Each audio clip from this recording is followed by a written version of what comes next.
Today I'm going to talk about the new Necron Destroyer Cult Annihilation Legion, the new Necron Army of Renown. This is just what I needed, and it's coming right up.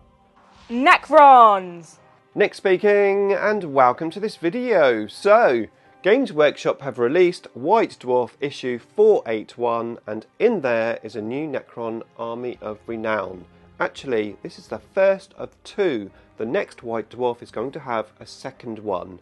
But what is an Army of Renown? Why am I so excited about this one? Now Gizmo, don't you make any noise, yeah? Daddy's recording. An Army of Renown is basically a way to play your codex, but where you get some extra rules if you take only certain units. I mean, this one is about the Destroyer Cult keyword, which has been in our codex ever since its release. We always knew there was something that was going to happen with that keyword, and well, this is it. In the Annihilation Legion, you can only take units which have the Destroyer Cult keyword. You can also take Canoptic Plasmacytes and Flayed Ones. Now, this is why I'm very excited, because if you've been following my channel for some years now, you'll know that I have 60 Flayed Ones. Yeah, they are all metal, and yes, I do appreciate that the Games Workshop current Flayed One models are incredibly expensive. However, I already have my miniatures. As I said, I've been playing a themed list around 60 Flayed Ones for quite some time, although to be fair, not yet in 9th edition, and I thought this is the sort of perfect opportunity to get my 60 Flayed Ones on the table. I love playing themed armies, and there's a reason for that. Not only is it fun and cool and just looks thematic on the table, I like the challenge of playing those armies as well. Actually, I've noticed that the challenge of the tactics on the table is what I really enjoy about this game. I've been playing Richard a lot recently, and we do play more of a competitive type game, and what I've noticed is it's very different from how I would generally play. My normal play style is to build a list that I think will be cool to see on the table, and then go around my friend's house, roll for the mission, and then I try to come up with tactics on the spot about how I'm going to play this list. Competitive play is definitely not like that. So you have all your tactics all locked and loaded before you get to the table. You know exactly what secondary objectives you're taking. You know exactly what units will be doing what on the table. And in some ways that's good, but in other ways it's a bit boring. I like the challenge of flying by the seat of my pants when it comes to tactics, trying to work out tactics on the spot, adapting to the situation on the table, testing myself with limitations of a themed list. So whether this new Annihilation Legion is good or not, what I like about it is the fact that it's restricting me to certain units. Yes, we get some extra rules for those units, some extra stratagems and relics and warlord traits. That's cool, that's fun, but also it's going to be a challenge to come up with a list which is going to actually work on the table. And I think this is just what I need, a breath of fresh air from just sort of competitive play all the time. I am going to play Richard with this Army of Renown, and he's going to use his Orc Army of Renown. I don't know how good that is. I don't really care how good that is. I don't care if I get trounced on the table. What I am going to enjoy is having a themed list on the table, and more importantly, getting my 60 Flayed Ones back on the table in 9th edition.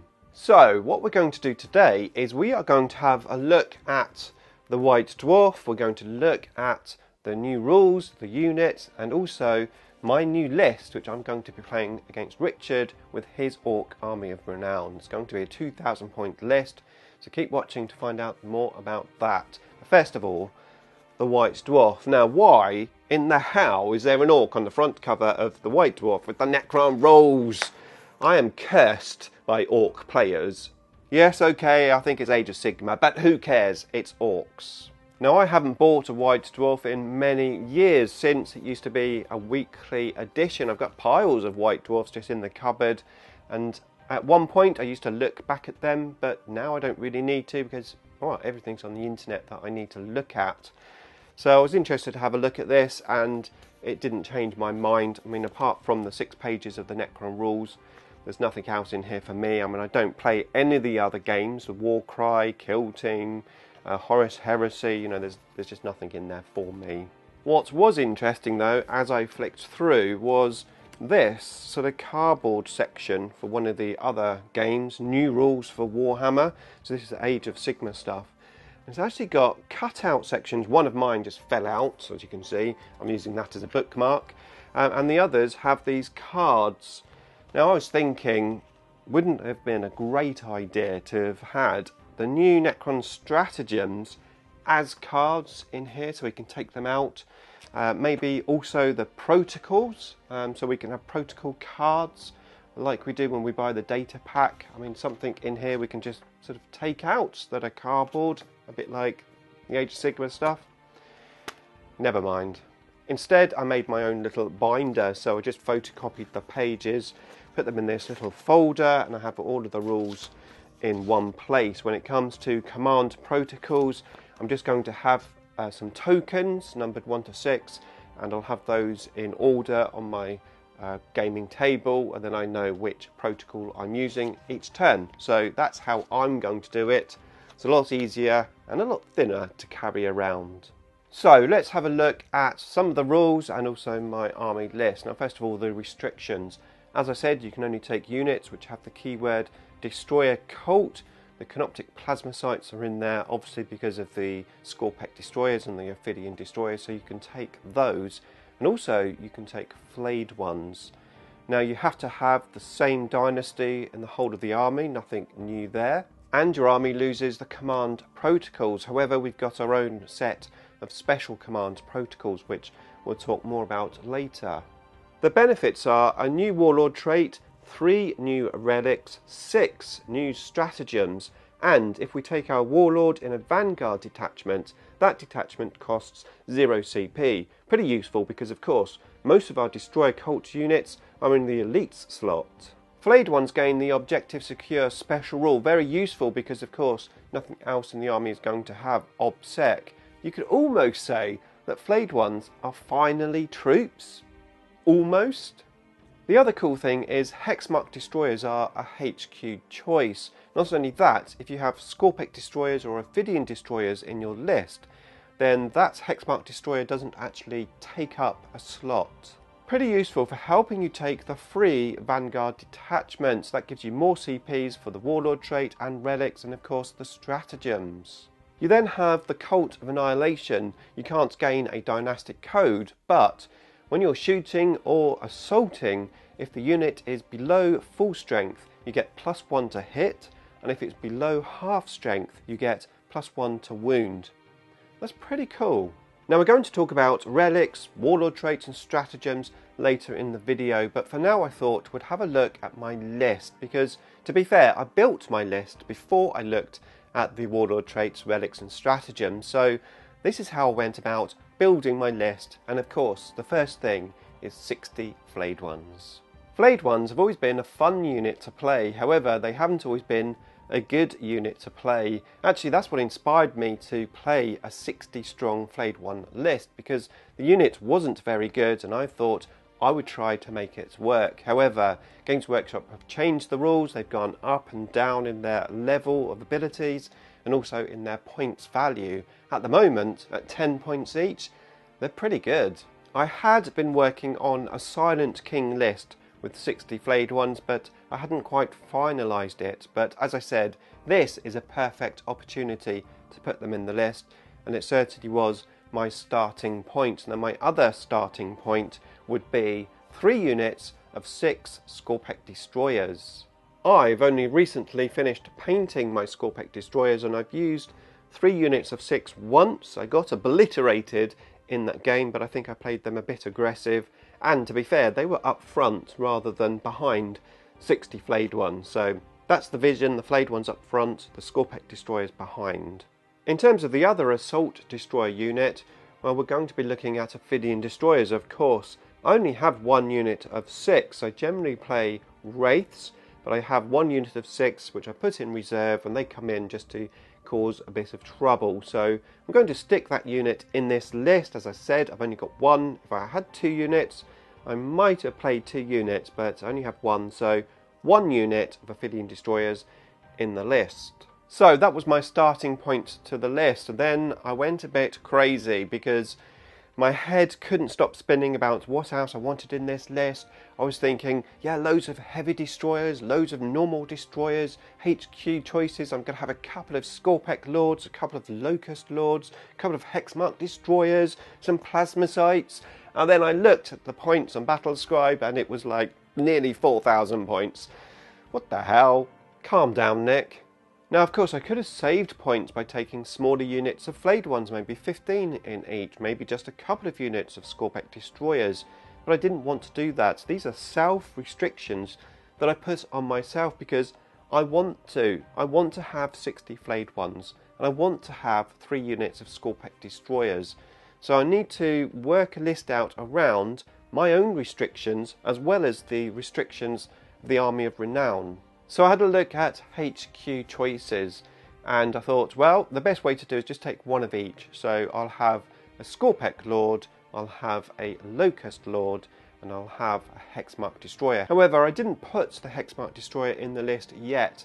I left him off and hoped that I would have points at the end to put him in. As I said, I wanted this army backed up by loads of guns, but I can't because I'm restricted on points, but also the Vanguard detachment only allows you to take 2 heavy support choices. Initially, I was thinking of 2 units of heavy destroyers, but I thought that might be a bit limiting and maybe just not quite so fun.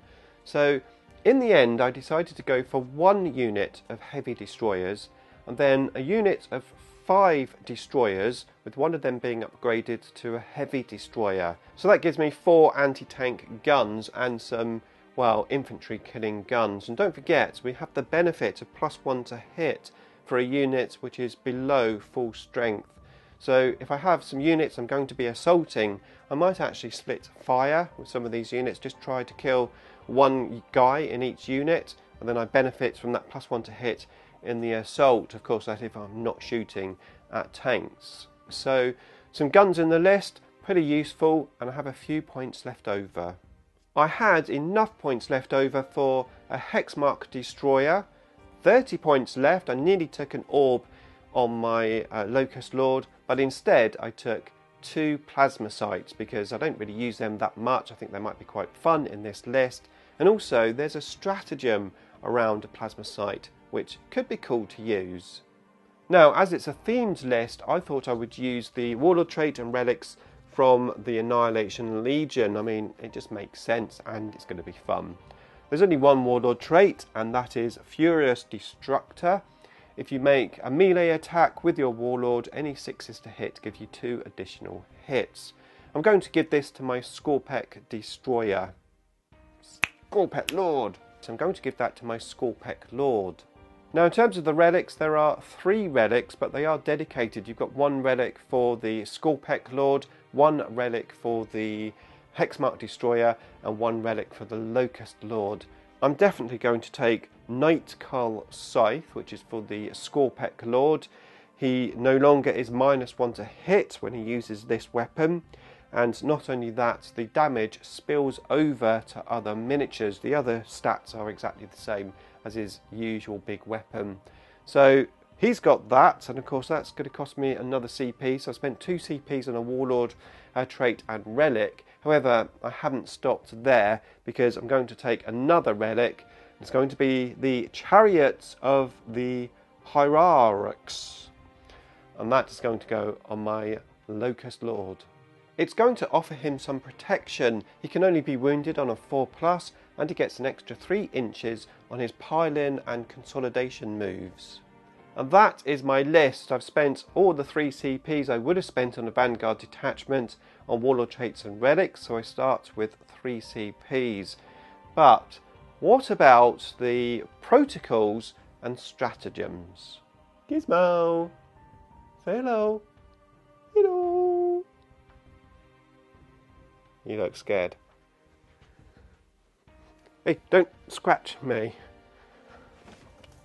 Don't worry, I'm not going to go through all of the protocol rules, but what I am going to say is they're pretty good. However, there are quite a few restrictions when it comes to these protocols. They're not command protocols, they're annihilation protocols, and that does mean that the new data slate, which refers to changing the noble keyword to characters, that's all about command protocols, nothing to do with annihilation protocols, so you are limited to what's in these rules. And the limitations are you have to be within 6 inches of a Scorpec Lord or a Locust Lord to gain the benefits. And we do gain some really good benefits. Add 1 to the toughness characteristic of models in this unit. Pretty good. Add 1 to the charge rolls made for this unit. Pretty good. Add 2 inches to the move characteristic of models in this unit. Pretty good. They're all pretty good actually, and I tried to work out an order for my protocols for my list, and I really struggled. And I thought, well, if I'm playing a themed list, this is just for fun, then why not just randomly select my annihilation protocols during the game? Because to be fair, we're probably not going to use them that much because of the restrictions within 6 inches of a character. I've only got 2 characters on the table, so I'm just going to randomly draw them. Now, in terms of stratagems, I think we've been spoilt a lot with our stratagems in the Necron Codex, because whilst we don't have the most amazing stratagems in the Codex, we have some good ones, but not amazing ones.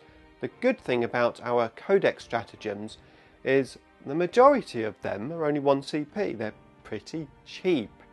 That isn't the case with this. These have been updated quite a bit in terms of point costs, because a good majority of them are 2 CPs. While some of these are pretty good, 2 CPs are pretty expensive.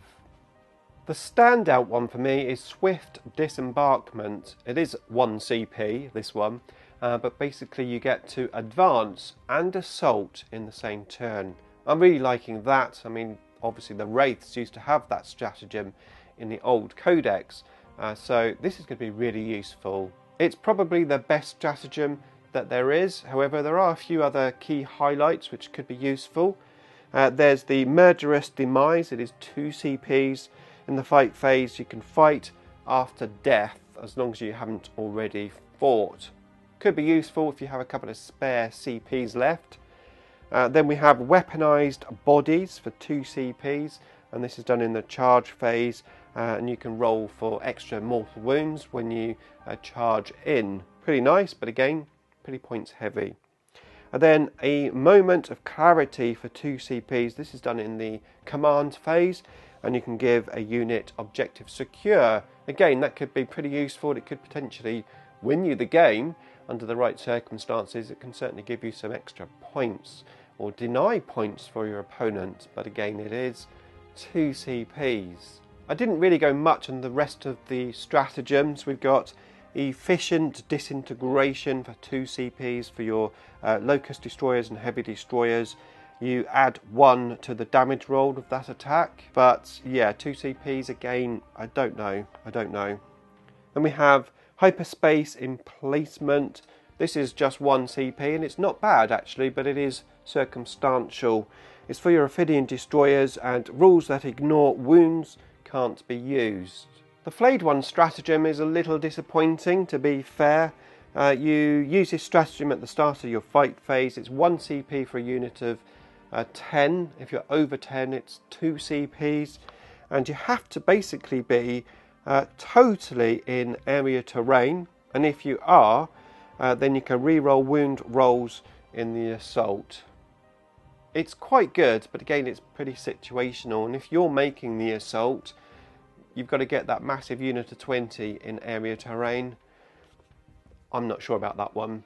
And the last stratagem is Canoptic Reinforcements. It's 1 CP, and it allows you to bring back a Canoptic Plasmacyte that has died. You can only do this once, but I thought it was quite a fun stratagem, and that's one reason why I wanted a couple of Plasmacytes in my list, apart from obviously the other benefits that they bring. I can't wait to play this army. It's going to be a lot of fun, and of course I'm going to be making a battle report as well. Now, if you want to see my army evolution for the Flayed Ones, then there is a video for you to watch next. And if you want to see some of my other battle reports, well, there's the battle reports playlist for you to check out.